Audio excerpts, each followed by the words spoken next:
Hey guys, welcome back to Doug's Basement Workshop, and once again I broke the $4,000 laser. Yay! So I got this error that says your air assist fan is broken. And it said, because I'm dyslexic, I read about that much of the directions, which is usually a bad thing. And I found this little fan in the back of the head that I thought, ooh, I should clean that. So I sprayed it and I blew it out and I put it all back together and it worked. Eureka! And then I got my very first bulk order on the laser, and I'm all excited. And I'm making 100 little ornaments. And I'm going at it gangbusters today. And I had an error that my cool assist fan isn't working.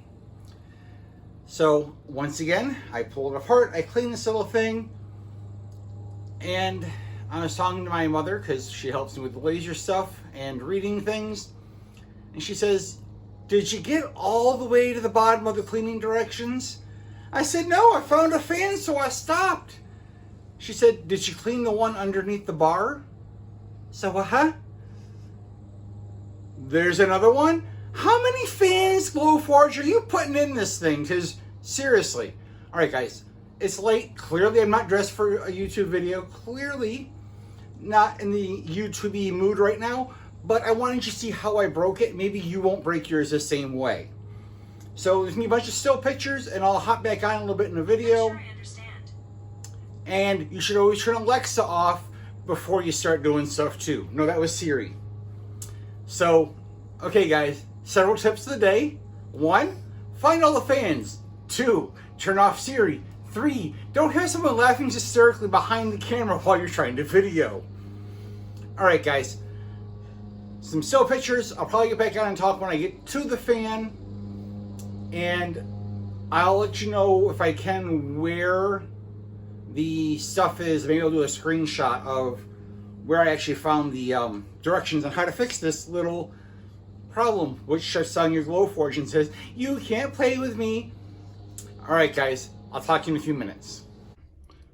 Okay guys, so the goal is to pop the belt off down here, get this off, and there's a fan apparently attached to this. I've seen pictures, have not seen it in person yet.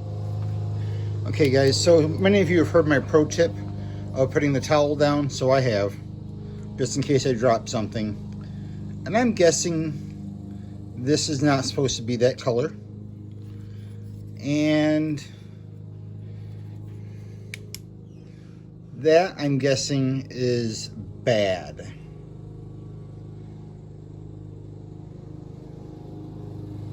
That's not looking good in there. So I'm gonna go with Q-tips, rubbing alcohol, contact cleaner, and you can see I have my can of compressed air right here. So lots and lots of gunk that came out, big chunks like this all over the place. So here's what I found out. It's this inside lip gets really badly built up with stuff. And that's where I scraped a lot of the gunk out. And up underneath. All clean. So according to the Glowforge site, if there's damage to the fan, contact them. Otherwise, clean it and reassemble it. And if you're thinking you're going to pop this carriage off without taking the belt off, yeah, you can't. They made it so that doesn't come off there. Alright guys, let's see if I can put the $4,000 laser back together now. Alright guys, so it worked. I'll drop a little thingy over here for you guys so you can see it running. So, yeah, apparently there's more fans that we have to clean. I would recommend cleaning the one in the back of the laser head, but apparently that one up underneath gets pretty bad. So if you have that problem, not an insurmountable task, but know that putting the belt back on was the absolute worst part of the whole process. So guys, remember, like, subscribe, and I'll see you guys later.